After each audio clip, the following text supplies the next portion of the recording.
Bonjour et bienvenue à notre rendez-vous quotidien pour la presse, en ligne et en direct sur EBS. Nous sommes aujourd'hui le lundi 31 mai. Nous allons limiter ce briefing, et ce exceptionnellement aujourd'hui, à 30 minutes, car le commissaire Didier Reynders nous joindra ici en salle de presse à 12h30 pour vous présenter la mise à jour de la recommandation concernant les mesures en matière de libre circulation dans l'Union européenne. Sa conférence de presse sera également suivie d'un briefing technique juste après. Avant de passer à vos questions, j'ai seulement une annonce à vous faire, une annonce que je pense vous attendez depuis longtemps, et elle concerne la réouverture de la salle de presse. J'ai le plaisir de vous annoncer que nous allons procéder à la réouverture partielle de la salle de presse à partir du 1er juillet. En effet, à cette date, le télétravail ne sera plus considéré comme obligatoire en Belgique, et il nous semble donc que c'est une date appropriée pour procéder à la réouverture de la salle de presse. Alors, nous avions déjà eu l'occasion d'évoquer cela ici. C'est une réouverture partielle. Il y aura à peu près 70 places de disponibles dans un premier temps dans la salle de presse. Pour ceux d'entre vous qui souhaitent se déplacer et venir nous rejoindre ici. Mais bien entendu, nous garderons de toute manière le système Interactio, et donc nous opérerons un système hybride qui vous permettra de poser des questions, soit physiquement d'ici en salle de presse, soit depuis votre poste de travail où que vous vous situez. Cet accès se fera sur base du premier arrivé, premier servi, en quelque sorte. Les places ne seront pas réservées, en tout cas pour le midday briefing ainsi que pour les briefings techniques. En revanche, pour les conférences de presse avec les commissaires, nous aurons un système d'enregistrement préalable. Voilà, nous vous fournirons bien entendu les informations nécessaires dans les semaines qui viennent, au fur et à mesure que nous nous approchons de la date. Bien entendu, il faudra que nous travaillions tous ensemble afin de respecter les mesures d'hygiène nécessaires. Je sais qu'un des attraits principaux, bien entendu, de la venue en salle de presse concerne le fait de pouvoir parler après le briefing de midi avec les porte-paroles. Il faudra que nous soyons rigoureux afin de ne pas, en quelque sorte, créer des attroupements, des rassemblements autour d'un porte-parole, mais que nous maintenions les distances sanitaires nécessaires. Mais je compte bien entendu sur votre coopération de ce point de vue-là. Voilà pour notre principale annonce d'aujourd'hui. Et avec ceci, nous sommes prêts à passer à vos questions. Et je passe la parole tout de suite à Hans. Oui, bonjour. Merci beaucoup, Eric. Tout d'abord, je veux dire que je suis ravi de cette nouvelle et ravi de se rencontrer bientôt en personne dans la salle de presse. Et pour ma question, je vais changer en anglais. So I have a question on the reports of Danish intelligence services helping to spy on German politicians, including Chancellor Merkel. Helping the US services with that. First of all, I would like to know whether the Commission has a general comment on this, also in terms of, we have of course the broader dialogue, data shield, etc. with the United States. And I would also more specifically like to know whether this has been discussed inside the Commission, because a member of the college, Commissioner Vestager, was the Prime Minister of Denmark back then. So is this something that the President von der Leyen has already discussed with Commissioner Vestager herself, or how could you comment further on that? Thank you. Thank you very much. I give the floor to Christian.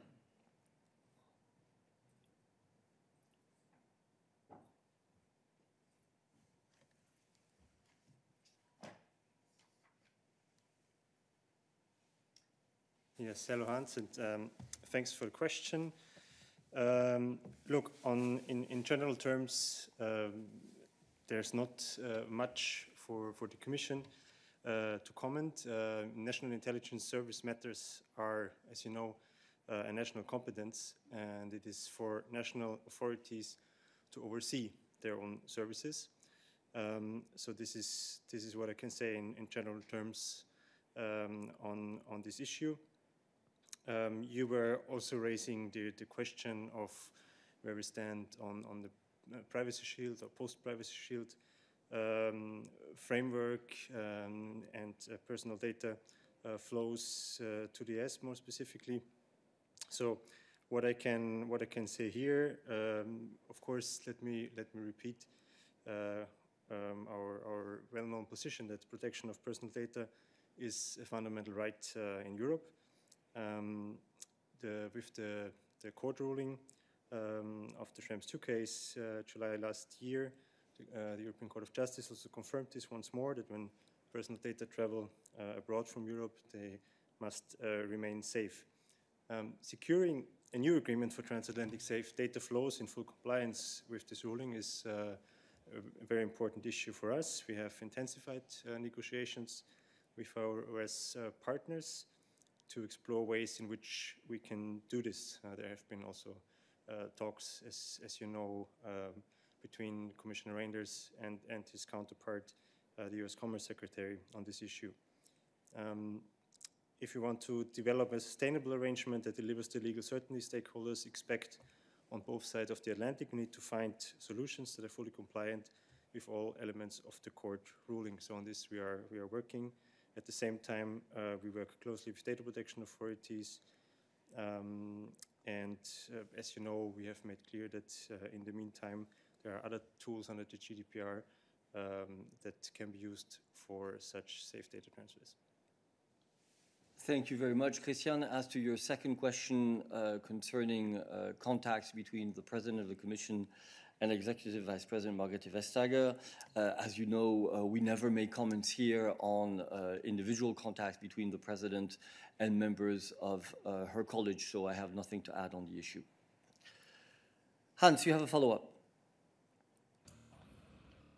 Yeah, just briefly a follow-up. How would you qualify this, or is there any comment that you or a spokesperson from Commissioner Vestager can make on this, because she was the Prime Minister of that member state? As Christian just emphasized, it's up to member state to oversee national intelligence services. She was overseeing this intelligence service at the time when this alleged spying happened. So is there anything that you can say on her behalf, or another spokesperson can say on her behalf? Thank you.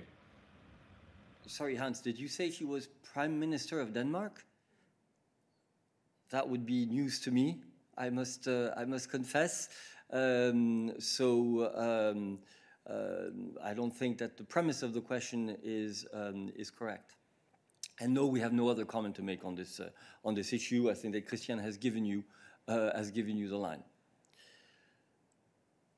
Are there other questions on this issue for us today, despite the fact that Christian has said, I believe, everything that we can say? Please only keep your hand raised if it is on this issue. Christian. Oui, bonjour, vous m'entendez? Oh non, Christian, bonjour. Bonjour, bonjour. Je suis sans caméra parce que ça ne marche pas très bien, peu importe. En fait, cette histoire, on avait déjà eu un problème en 2016. En 2016, la NSA avait été prise, la main dans le sac, en train d'espionner les conversations de Mme Merkel, les conversations de Berlusconi, les conversations de Sarkozy. Ça avait fait un tollé, tout le monde avait gueulé en disant que c'était scandaleux, qu'entre alliés, entre amis, on ne fait pas. Et on se retrouve 4 ans plus tard, 5 ans plus tard, même topo, même problème, même agence, même espionnage. Qu'est-ce qu'on va faire? Qu'est-ce qu'on peut faire quand une agence comme la NSA décide d'espionner et que les partenaires, les alliés, membres de l'OTAN, disent assez et que 5 ans après, c'est toujours le même topo? Est-ce que vous allez aborder ce sujet avec M. Biden lors du sommet, lui dire enough is enough et qu'il faut prendre des mesures? Quelle garantie avons-nous que les services de Borrell ne sont pas sous écoute? Quelle garantie avons-nous que vous n'êtes pas sous écoute? Est-ce que vous avez un intérêt pour eux déjà? Ça, c'est la grande question. Déjà, en 2016, on se posait cette question en se demandant si vous aviez un intérêt. Et c'est vrai qu'ironiquement, vous avez dit on ne sait pas trop. Mais c'était une autre commission. Peut-être que celle-là qui qui est géopolitique a peut-être plus d'intérêt pour eux. Je ne sais pas, c'est des questions qu'on peut se poser légitimement et sans demander qu'est-ce que vous allez protester, etc. etc. C'est quand même 5 ans qui n'ont pas cessé des mesures qui sont inadmissibles entre alliés. Alors, qu'est-ce que vous allez dire? Merci. Merci Christian, mais malheureusement, je crois que nous n'avons vraiment rien à rajouter à ce que Christian a déjà dit sur le sujet. Je comprends bien ton intérêt et l'intérêt des collègues pour ce sujet, mais notre ligne est celle qui a été donnée par Christian. On est dans un domaine qui relève éminemment de la responsabilité des États membres, et donc nous n'allons rien rajouter sur ce sujet. Andreas. Thank you very much. Yeah, Andreas Rogal, Euronews. Just one question from our side, perhaps on that issue still, because does the Commission have any suggestions that the Commission itself might have been targeted by this? There are probably obviously many sensitive areas in the Commission's work that might interest, the NSA, especially in competition, when the Commission is dealing with the big US tech giants and so on. Do you have any indications that might be the case? Look, I have absolutely no indications myself here on the podium of what is in that famous report that has been mentioned this morning. As you know, these are in any case not issues that we would discuss here in the press room. It is clear that many of the activities of the Commission are sensitive. It is at the same time very clear that we are a very open and transparent administration when it comes to the policies that we carry out and the decisions that we take. But again, this is not a matter on which we will have much to comment on here in the press room. Hans, have you checked the bio? Yes, and coming from Kiel, from the very close to the Danish border, the German-Danish border, I should have, of course, known better. So apologies for mixing this up, but she was Deputy Prime Minister and Interior Minister. So in that responsibility, she was definitely also in charge of overseeing the intelligence services. So I would come back to your question, to my initial question, and would like to ask whether, you have anything to say on her behalf, another spokesperson has on her behalf, since she was definitely in an oversight role and responsible for the intelligence services at the time where this alleged spying happened. Thank you. Thank you, Hans. I'm afraid that it doesn't change our answer. Look, she's here as Executive Vice President in charge of digital and also of competition policy. This is the subjects on which obviously we are here to comment on her behalf, not events related to functions that she may have had when she was in the government in Denmark. David. Oui, bonjour Eric. Je voulais savoir si c'est possible pour vous nous expliquer quel pays a la responsabilité de contrôler ce qu'on fait contre les institutions européennes. C'est-à-dire, est-ce que c'est les services secrets belges qui vérifient s'il y a des épisodes comme celui-là, ou c'est un réseau de services secrets qui partagent des informations avec vous? Je voulais juste savoir quels sont les pays, vu que c'est une compétence nationale, qui vous aident dans des cas comme celui-ci. Merci. Merci. Je ne sais pas si on a une réponse à te fournir directement sur cette question. Balash, on reviendra vers toi sur cette question. Évidemment, nous avons un service qui traque les attaques informatiques ou les attaques contre nos services informatiques et qui travaille en relation avec les services équivalents dans les différents États membres, mais c'est légèrement différent de la question que tu viens de poser, donc nous reviendrons vers toi bilatéralement sur cette question. Oliver, aussi sur ce sujet? Yes. Yes. Would the Commission consider it a good idea if Madame Vestager came to the press room in the very near future and explained herself about this in order to dispel any rumors or wrong assumptions or fake news or misinformation or whatever? Thank you. Well, I take this as a suggestion rather than a question, and so we take note of that suggestion, Oliver. Diego. Yes, merci. J'ai pas de caméra parce que mon internet est un peu lent aujourd'hui, mais c'est pour revenir à la question de Hans.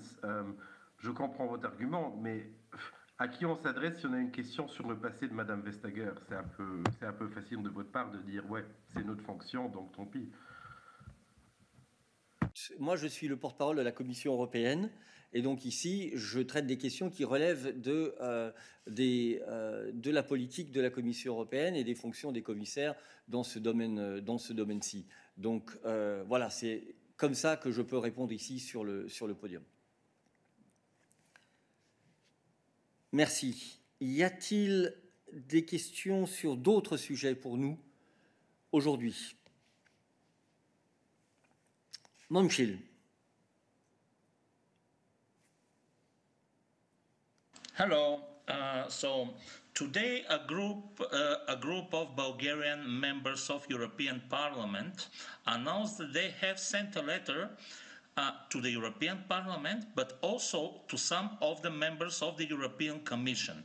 And in this letter, they are complaining against the conduct of the acting Bulgarian Interior Minister. My question is, has this letter been received in the European in the Commission or by the commissioners? Has it been seen, and when will it be answered? Thank you, Momchil. Look, it would be good if you were able to tell us to whom it has been sent in the Commission, because, as I'm sure you are aware, commissioners will receive dozens and dozens of letters every single day coming from all over the world.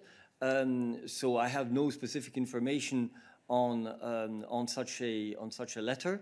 It would be good if you could tell us at least a bit more specifically to whom it has been sent so that we can check, or whom sent it at least, so we can check who the sender is. Do you have that information?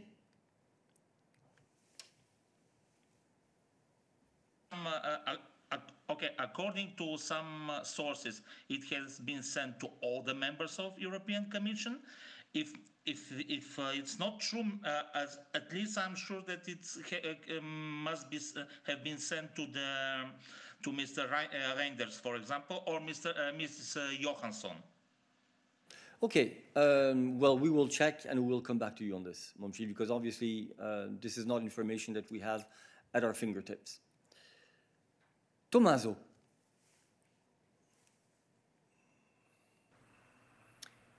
Yes, good afternoon. Thank you for the floor. It's just a brief question.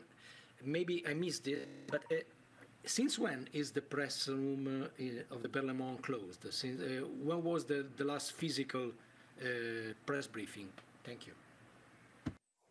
Gosh, I think it was April of last year, if I remember well, that we closed. 13th of March. My colleagues with better memory than mine tell me. 13th of March, indeed. So it's been a while, and we're very, very happy to start reopening. David. Oui, une question sur les vaccins, si je peux en lire. On a eu des annonces de la part de différentes autorités nationales sur des problèmes de livraison avec Johnson & Johnson pour le mois de juin. Donc apparemment, en Belgique, il y a au moins un tiers des doses en moins prévues. Je crois qu'en Irlande, on a plus que la moitié en moins. Donc je voulais avoir une explication de votre part, si c'est possible évidemment, et si vous confirmez les objectifs en termes de nombre de doses que la présidente avait annoncé il y a quelque temps pour le deuxième trimestre. Merci. Merci beaucoup. Une question pour Stéphane. Merci beaucoup. Les États membres dans le comité de pilotage, le steering board, ont été informés en effet de certains délais concernant la livraison des doses Johnson & Johnson. Ils ont exprimé évidemment leur concern, leur souci en ce qui concerne cette situation, mais comme nous le faisons toujours dans le cadre de nos contrats avec tous les développeurs de vaccins, c'est que nous continuons à avoir des contacts avec toutes les sociétés pour suivre justement la livraison des doses, voir ce qui se passe, voir comment on peut régler les choses. On comprend qu'il s'agit d'une réduction temporaire et nous nous attendions à revoir une augmentation de la livraison des doses bientôt. Nous travaillons toujours sur base de l'hypothèse d'avoir le nombre de doses convenues globalement pour les deuxième et troisième trimestre, mais comme j'ai dit, nous continuons à suivre ceci dans le cadre du comité de pilotage. Je tiens aussi à souligner que le commissaire Breton a aussi discuté avec la société la situation de la production et la capacité de production, et que la task force continue aussi à suivre la situation. J'aimerais quand même finir avec un message important, c'est que sur base des informations dont nous disposons, informations venant des sociétés, nous pensons que, comme la présidente l'a indiqué, que nous aurons suffisamment de livraison de doses pour pouvoir atteindre justement l'objectif de 70% de vaccination de la population adulte, comme on l'avait déjà présenté avant. Merci. Merci beaucoup. Y a-t-il d'autres questions pour Stéphane sur les livraisons de vaccins ou la vaccination? Ça n'est pas le cas. Y a-t-il d'autres questions pour nous aujourd'hui? Noureddine. Bonjour Eric, j'ai une question pour Nabila. Je t'en prie, pose ta question. Oui, bonjour. Oui, la CEDEAO a suspendu le Mali sans prendre des sanctions spécifiques. La France a menacé de retirer ses troupes du Mali. Je voudrais une réaction de l'Union européenne. Et qu'en est-il des opérations qui sont en cours? Est-ce que l'Union pourrait suivre la France si elle devrait retirer ses troupes du Mali? Et de manière générale, dans ce coup d'État, les forces européennes, la présence européenne, la présence française semblent être dépassées par d'autres acteurs internationaux. Si c'est vrai, ce n'est pas le seul cas au Mali. Ça s'est passé au Tchad lors de l'assassinat ou la tuerie du président tchadien. Également une présence étrangère compétitive pour l'Europe en Afrique centrale. Est-ce que vous pouvez me donner un commentaire général sur cette pénétration des ondes d'un acteur compétiteur de l'Union européenne dans la zone, et particulièrement, est-ce que l'Union européenne pourrait envisager des sanctions contre l'équipe qui dirige le Mali aujourd'hui? Est-ce que l'Union européenne pourrait suspendre l'opération UTM Mali? Et voilà, je vous remercie. Merci Noureddine, ça fait beaucoup de questions. Je passe la parole à Nabila. Oui, bonjour et merci pour ta question Noureddine. L'Union européenne prend acte du communiqué des chefs d'État de la CEDEAO, donc que tu as dû voir, qui était réuni à Accra le 30 mai, et condamne le coup d'État survenu au Mali. Donc l'Union européenne soutient les efforts de la CEDEAO et les efforts de la médiation conduite par la CEDEAO visant à la libération immédiate de l'ex-président Dao et de l'ex-premier ministre de la transition, M. Mokhtar Ouane, qui sont d'ailleurs toujours assignés à résidence. Donc la nomination immédiate d'un premier ministre civil et d'un gouvernement inclusif, au respect strict du mandat de la transition, et notamment l'organisation des élections présidentielles et législatives du 27 février 2022. En ce qui concerne tes autres questions, et notamment les questions sur les sanctions, comme tu le sais, nous avons réagi dès lors que nous avons entendu parler de ce coup d'État, avec des conclusions du Conseil européen le 24 mai, que je t'invite à aller consulter, et que des sanctions individuelles, ciblées, puissent être prises à l'encontre de ceux qui entravent le bon déroulement de la transition. Pour l'instant, je n'ai pas plus d'informations à te donner à ce sujet. Ce que je peux te dire en revanche sur ta troisième question qui est sur nos missions, les 2 missions PSDC suivent de très près l'évolution de la situation et adaptent leur posture en conséquence. C'est ce qu'a dit également le représentant lors de sa conférence de presse vendredi à l'informel défense. Les prochaines étapes, évidemment, dépendront de l'évolution de la situation. Merci Nabila. Y a-t-il d'autres questions pour Nabila sur ce sujet ou sur d'autres sujets affaires extérieures? Ça ne semble pas être le cas. Y a-t-il d'autres questions pour nous aujourd'hui? Ça n'est pas le cas non plus. Merci de votre attention et nous allons donc passer à la conférence de presse du commissaire Didier Reynders d'ici quelques minutes. Merci bien et à demain.